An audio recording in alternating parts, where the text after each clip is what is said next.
आला हजरत दरगाह यूआरएस बरेली में जारी हुआ मुस्लिम एजेंडा, मुसलमानों को ट्रिपल फॉर्मूले पर काम करने के लिए कहा गया। Top news. उत्तर प्रदेश के बरेली में स्थित मशहूर दरगाह आला हजरत दरगाह आला हजरत के 3 दिवसीय उर्स रजवी के मौके पर उलमाओं ने मुसलमानों के मुद्दों पर मुस्लिम एजेंडा जारी किया। इसमें देश भर के सामाजिक, धार्मिक और बुद्धिजीवियों ने शिरकत की। उर्से आला हजरत के मौके पर पहले दिन इस्लामिक रिसर्च सेंटर में उलेमाओं की बैठक हुई। इसकी अध्यक्षता ऑल इंडिया मुस्लिम जमात के राष्ट्रीय अध्यक्ष मौलाना मुफ्ती शहाबुद्दीन रजवी बरेलवी मौलाना शहाबुद्दीन राजवी बरेलवी ने की। बैठक में अलग अलग राज्यों से आए हुए उलेमाओं ने मुसलमानों के मुद्दे पर विस्तार से चर्चा की।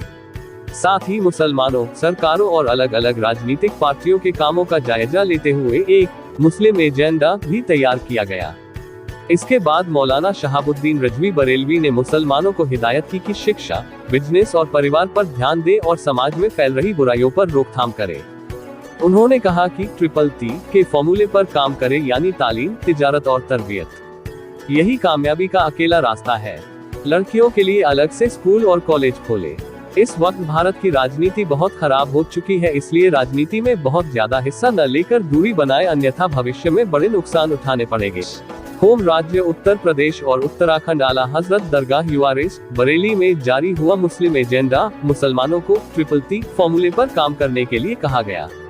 आला हजरत दरगाह यूआरएस बरेली में जारी हुआ मुस्लिम एजेंडा, मुसलमानों को ट्रिपल फॉर्मूले पर काम करने के लिए कहा गया।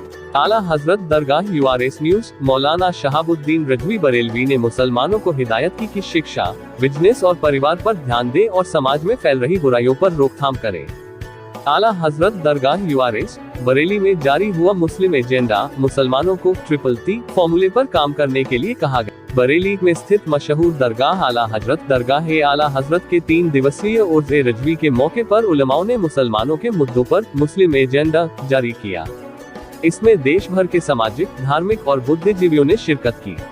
उर्से आला हजरत के मौके पर पहले दिन इस्लामिक रिसर्च सेंटर में उलेमाओं की बैठक हुई। इसकी अध्यक्षता ऑल इंडिया मुस्लिम जमात के राष्ट्रीय अध्यक्ष मौलाना मुफ्ती शहाबुद्दीन रजवी बरेलवी मौलाना शहाबुद्दीन राजवी बरेलवी ने की। बैठक में अलग अलग राज्यों से आए हुए उलेमाओं ने मुसलमानों के मुद्दे पर विस्तार से चर्चा की। साथ ही मुसलमानों, सरकारों और अलग अलग राजनीतिक पार्टियों के कामों का जायजा लेते हुए एक मुस्लिम एजेंडा भी तैयार किया गया।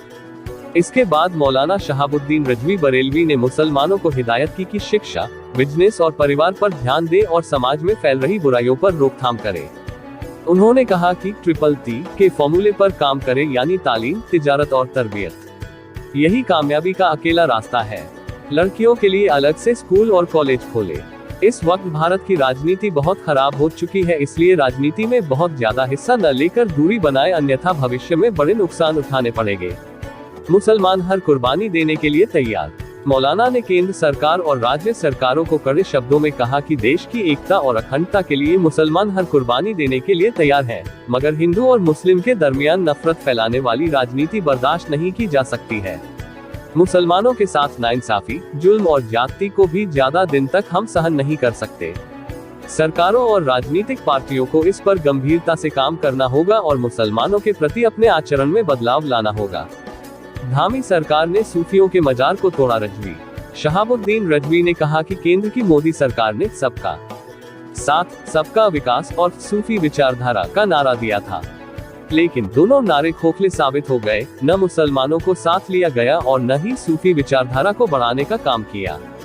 दूसरी तरफ केंद्र सरकार में कांग्रेस ने अपने समय कट्टरपंथी विचारधारा को बढ़ाया। यूपी में यही काम समाजवादी पार्टी ने किया। प्रधानमंत्री के दावों की खुद ही उनके लोगों ने हवा निकाल दी कि उत्तराखंड की धामी सरकार ने 2 दर्जन से ज्यादा सूफियों के मजार को तोड़ दिया। पैगंबर इस्लाम बिल संसद में पास किया जाए।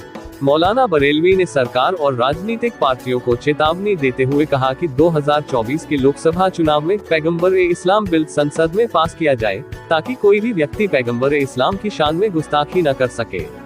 2024 के लोकसभा चुनाव में जो पार्टी बिल को पास करने पर सहमति जताएगी, मुसलमान उसी को वोट देगा। मुस्लिम समाज को दी गई ये हिदायतें